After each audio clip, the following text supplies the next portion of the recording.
और आप सभी की गरिमामय उपस्थिति को प्रणाम करता हूँ। हिमांशु भैया ने बात की श्रद्धा की और आस्था की। चूंकि नवरात्रि का पर्व चल रहा है तो मैं भी बेटियों से ही बात प्रारंभ करूंगा। एक बार सभी अपनी ऊर्जा से मुझे आज्ञापित करें तो मैं प्रारंभ होने का प्रयास करता हूँ कि क्या कारण रहता है कि हमारी आस्थाएं, हमारी श्रद्धाओं को काट दिया जाता है, उनके साथ कोई अत्याचार हो जाया करते हैं, उनके साथ बलात्कार हो जाया करते हैं। क्या कारण रहते हैं? मैं अपनी बात रखना चाहता हूँ, सुनिएगा, निवेदन करता हूँ। क्यारियों से ये कलियां छटेगी नहीं, आस्थाएं हमारी बटेगी नहीं। और क्या कमी रह जाती है हमारे परिवेश में कि शास्त्र हो साथ में, शस्त्र हो हाथ में, शास्त्र हो साथ में, शस्त्र हो हाथ में, तो बेटियां श्रद्धा बन कर कटेगी, बेटियां श्रद्धा बन कर कट। लेकिन इस बात का एक पहलू और है। मुझे ये बात समझ नहीं आई कि इस पहलू को कहने का साहस अभी तक क्यों नहीं किया गया। मैं आज मोरखा की धरती से कहने का साहस कर रहा हूं। आप सभी का प्रतिसाद चाहता हूं। केवल सुनिएगा, अगर मेरी बात आप तक पहुंच जाए तो तालियों का आशीष चाहता हूं कि रुला कर जिन्हें आप न्यारे हुए, रुला कर जिन्हें आप न्यारे हुए हैं, जिताया जिन्होंने वे हारे हुए हैं। किए बाप माँ के हजारों जो टुकड़े, किए बाप माँ के हजारों जो टुकड़े, तो 35 टुकड़े तुम्हारे, जय जय जय, तो 35 टुकड़े तुम्हारे। और 4 पंक्तियां में हम सभी को मंच को कहना चाहता हूँ कि कर्तव्य लेखनी का निभाना है साथियों, वाह, कर्तव्य लेखनी का निभाना है साथियों, सोने लगा है देश जगाना है साथियों। अब शस्त्र उठाने की जरूरत नहीं, मगर केवल हमें तो प्रश्न उठाना है साथियों, केवल हमें तो प्रश्न उठाना है साथियों। 4 पंक्तियां देश के एक ऐसे संगठन के नाम जिसका शताब्दी वर्ष अभी पूर्ण होने वाला है, उस संगठन का नाम चौथी पंक्ति में आएगा, जो हमारे दुख में जो आगे हो जाता है और सुख में पीछे चला जाता है, कई वनों में चला जाता है, कई शाखाओं में चला जाता है। मैं 4 पंक्तियां उस संगठन को सुनना चाहता हूं। स्वागत है दादा, पढ़िए।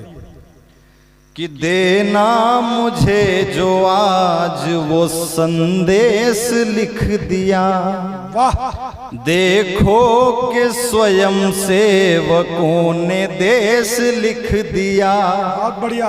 मुझसे कहा किसी ने कि है देश प्रेम क्या, वाह वाह वाह, मैंने कलम उठा के RSS लिख दिया, मैंने कलम उठा के RSS लिख दिया।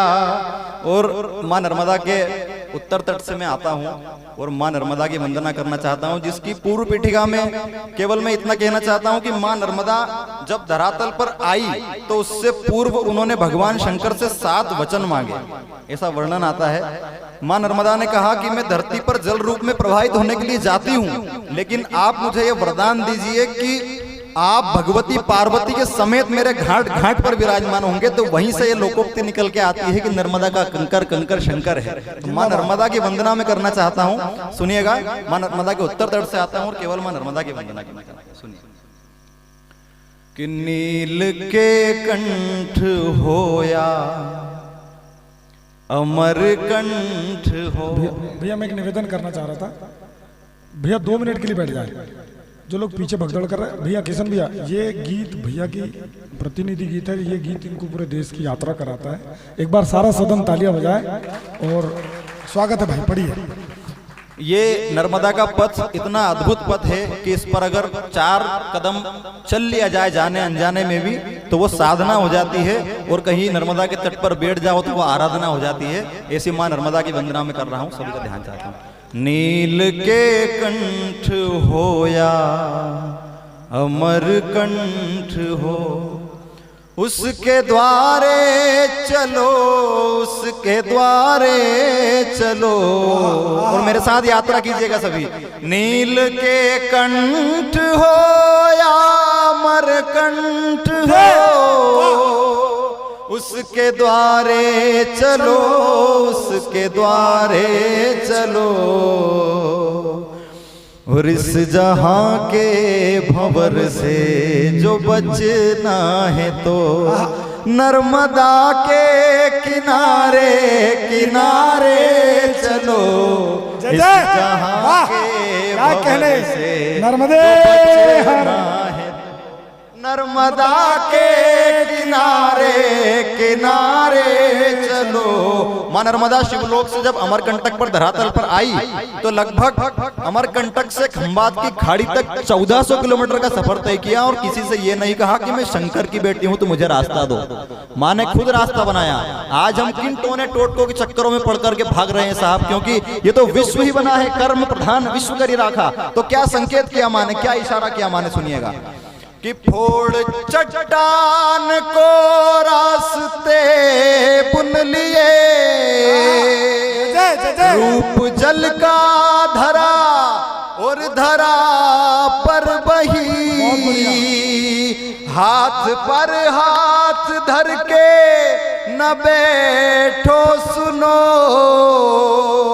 देखो मां नर्मदा हमसे क्या कह रही, देखो मां नर्मदा हमसे क्या कह रही।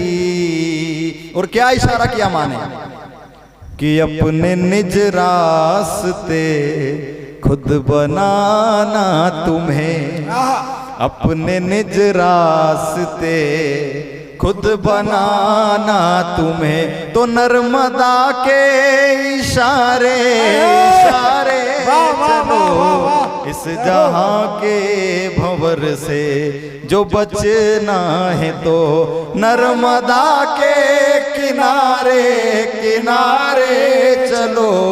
और मैंने एक पंक्ति में जीवन के 4 पड़ाव कहने का प्रयास किया है। यदि आप तक मेरी बात पहुंच जाए तो आप आशीष दीजिएगा कि नाम उपनाम पदनाम बदनाम का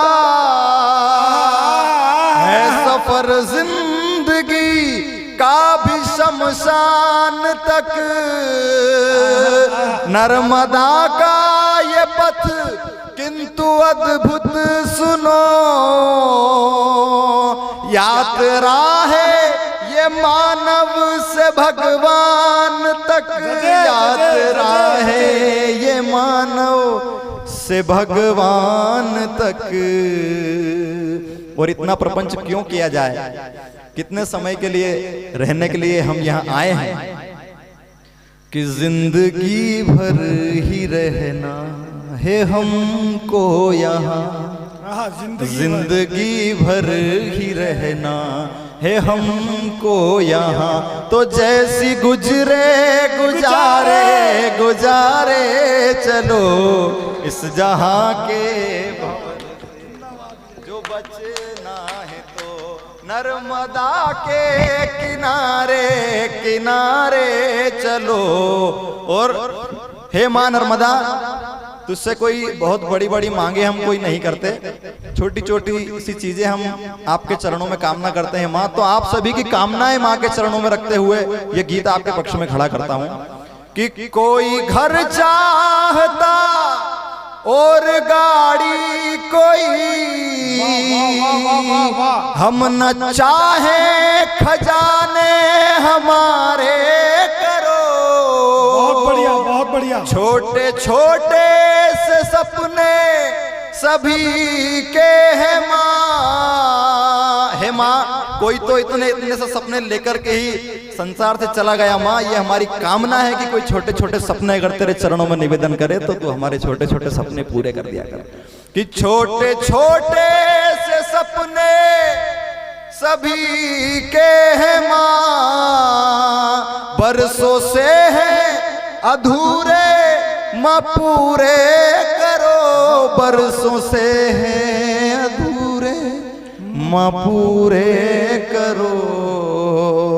तो मन में आशा लिए मांगते रे वमा, सबकी किस्मत सवारे सवारे चलो, इस जहां के भंवर से जो बचना है तो नर्मदा के किनारे किनारे चलो।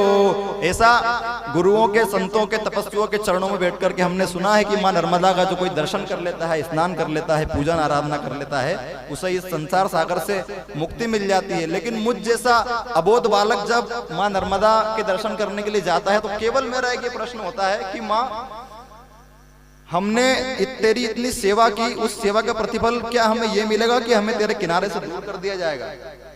ऐसे मोक्ष का हम क्या करेंगे माँ? तो मैंने 4 पंक्तियों में कहने का प्रयास किया है, यदि आप तक मेरी बात पहुंच जाए तो आप मुझे आशीष दीजिएगा। कि जितनी बारी धरा पर जन्म हो मेरा, मैं तो युग युग तेरा ही मगुण गाऊंगा। नर्मदा जी के तट पर ही रह जाने दो, हो भले ही मैं बैकुंठ ना जाऊंगा, हो भले ही मैं बैकुंठ ना जाऊंगा। तो क्या है मां नर्मदा? मृत्यु के लोक का स्वर्ग लोक है माँ, मृत्यु के लोक का स्वर्ग लोक है माँ। तो स्वर्ग जैसे नजारे नजारे चलो, इस जहां के भंवर से जो बचना है तो नर्मदा के किनारे किनारे चलो। और एक बंद, इस गीत का अंतिम बंद मैं उन लोगों को सौंपना चाहता हूं जो ये नहीं जानते कि वृक्ष ही प्रत्यक्ष देव है और ये पानी नहीं भवानी है। इसे पानी नहीं समझना, ये पानी नहीं भवानी है। कि नर्मदा माँ को छलनी तुम अब ना करो, उत्खनन चाहिए ना खनन चाहिए, और आप सबसे मैं मांगू निवेदन करूं, धन नहीं चाहिए एक वचन चाहिए, धन नहीं चाहिए एक वचन चाहिए। और आप सभी को लग जाए कि मेरी मांग ठीक है, मैंने सही मांग लिया है, तो आपने ताली से आशीष देना और मुझे देना कि मैंने सही में अपने गीत की दक्षिणा मांग ली है क्या आपसे। कि धन नहीं चाहिए एक वचन चाहिए। क्या वचन चाहता हूं? कि गंदगी ना करेंगे तटों पर कभी। वाह जय। कि गंदगी ना करेंगे तटों पर कभी, तो अपनी आदत सुधारे सुधारे चलो, इस जहां के भंवर से जो बचना है तो नर्मदा के किनारे किनारे चलो। एक बार सभी गुनगुनाइए ये पंक्ति तो बहुत अच्छा लगेगा। इस जहां के भंवर से जो बचना है तो नर्मदा के किनारे किनारे चलो। बहुत बहुत धन्यवाद, बहुत अच्छा आपने सुना। मैं एक गीत और आपके समक्ष रखना चाहता हूं। उस गीत की भूमिका में केवल इतना कहना चाहता हूं, राधा और कृष्ण का प्रथम मिलन तो सभी ने लिखा है, मैंने राधा और कृष्ण का अंतिम मिलन लिखने का प्रयास किया है। स्थिति ये है कि भारतवर्ष में एक बहुत बड़ा सूर्य ग्रहण लगने वाला है। मैं गीत की भूमिका रख रहा हूं। स्थिति यह है कि भारत में एक बहुत बड़ा सूर्य ग्रहण लगने वाला है और परिस्थिति यह है कि कुरुक्षेत्र में महाभारत का युद्ध प्रारंभ होने वाला है। उस समय में सारे ब्रजवासी भगवान कृष्ण से मिलने कुरुक्षेत्र में पहुंचे हुए हैं। भैया सुनिएगा, भूमिका पर ध्यान दीजिएगा। सारे ब्रजवासी कुरुक्षेत्र में भगवान कृष्ण से मिलने पहुंचे हैं। भगवान कृष्ण सभी से यथायोग्य मिले और जैसे ही किसी ने कहा कि भगवान श्री जी भी आई है, जैसे ही उन्होंने सुना कि लाडली जी भी आई है, तो एक पल के लिए कृष्ण मूर्छित हो गए और सेवक ने बताया कि तमाल के वृक्ष के नीचे ब्रह्म सरोवर के उत्तरी तट पर लाडली जी अपना शिविर लगाकर बैठी हुई है। अब कृष्ण दौड़ते हुए उनसे मिलने जा रहे हैं। वो शिविर का द्वार खुलता है, सामने राधा रानी अपने सिंहासन पर बैठी हुई है, दृष्टि नीचे है। जाकर भगवान कृष्ण से हर तरह से उनसे क्षमा याचना की कि मैं परसों का कहकर गया था और बरसों तक नहीं आया, और मैंने सुना है हे लाडली कि तुम सबको क्षमा कर देती हो, मुझे भी अपना दास समझकर क्षमा कर दो। भगवान कृष्ण क्षमा याचना करते हैं, लेकिन कहते हैं कि जब कोई व्यक्ति किसी का कर्जा चुका पाने में असमर्थ हो जाता है तो वो अपने माथे की शान, अपने माथे की पगड़ी सामने वाले के चरणों में रख देता है। आज भगवान द्वारिकाधीश ने अपना मुकुट लाडली जी के चरणों में रख दिया और जो तमाम बातें कहना थी सारी बातें कह दी। अब राधा जी ने अपने नेत्र ऊपर किए और राधा जी ने कहना प्रारंभ किया है और यहीं से मेरा गीत भी प्रारंभ होता है। स्वागत है। जो राधा रानी कई बरसों से खामोश रहती है या कम बोलती है, आज उन्होंने बोलना प्रारंभ किया है और मेरा गीत भी यहीं से प्रारंभ। स्वागत सुनिए राधा रानी क्या कह रही है। कहो द्वारिकाधीश कहो क्या, कहो द्वारिकाधीश कहो क्या, खुद से आंख मिलाते हो। कितने बदल गए हो कन्हैया, कितने रूप बनाते हो। कितने बदल गए हो कन्हैया, कितने रूप बनाते हो। कहो द्वारिकाधीश कहो क्या, कहो द्वारिकाधीश कहो क्या, खुद से आंख मिलाते हो। कितने बदल गए हो कन्हैया, कितने रूप बनाते हो। भगवान कृष्ण कहते हैं कि मैं बिल्कुल भी नहीं बदला। अब राधा जी उनको बता रही है, मैं एक बात आपको स्पष्ट कर दूं कि भगवान कृष्ण और राधा जी के बीच में आरोप प्रत्यारोप नहीं हो रहे हैं, ये प्रेम भरे प्रश्न है जो उनने किए हैं। तो क्या कह रही है राधा जी, क्या क्या बदलाव हो गए हैं? एक बार तालियां बजा दे सारा सदन। पिंकेश भाई, पिंकेश भैया, जो घर की आदत है वो चार में तो मत लाओ, बिल्कुल घर में बना के भी वो अलग मैटर है। एक बार तालियां बजा दे आप। और मैं निवेदन करूंगा चेतन भैया से, बगैर भूमिका के गीत पड़ा अच्छा लगेगा। जोरदार तालियां है ना। क्या क्या बदलाव आ गए हैं, राधा रानी क्या क्या कह रही है। अरे मोर पंख अच्छा लगता था, माथे पर ये मुकुट रखा क्यों। मैं हर पंक्ति पे आपका प्रतिसाद चाहता हूँ कि मोर पंख अच्छा लगता था, माथे पर ये मुकुट रखा क्यों। दुर्योधन घर में वा त्यागी, साग विदुर घर का ही चखा क्यों। लौट के फिर तुम क्यों ना आए, बोलो बोलो कृष्ण सखा क्यों। सारे भारत में बस तुमको वृंदावन ही नहीं दिखा क्यों। भूल के रास्ता स्वयं के घर का, भूल के रास्ता स्वयं के घर का, जग को राह दिखाते हो। कितने बदल गए हो कन्हैया, कितने रूप बनाते हो। कितने बदल गए हो कन्हैया, कितने रूप बनाते हो। अरे छाछ दही मक्खन खाने को सबको खूब सताते थे।